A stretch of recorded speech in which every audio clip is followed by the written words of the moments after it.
Hi everyone, I will show you how to make rainbow text on Instagram.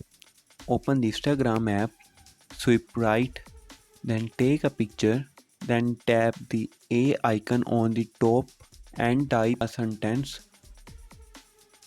Then type the color icon on the top and you need to select all the sentence and you need to tap here and here and you need to swipe left the both at the same time, and now you can see the sentence is turned into a rainbow color. If there is a problem with this video, so ask in the comment. Any problem related to social media and internet, let us know in the comment bar so we can make a video on it.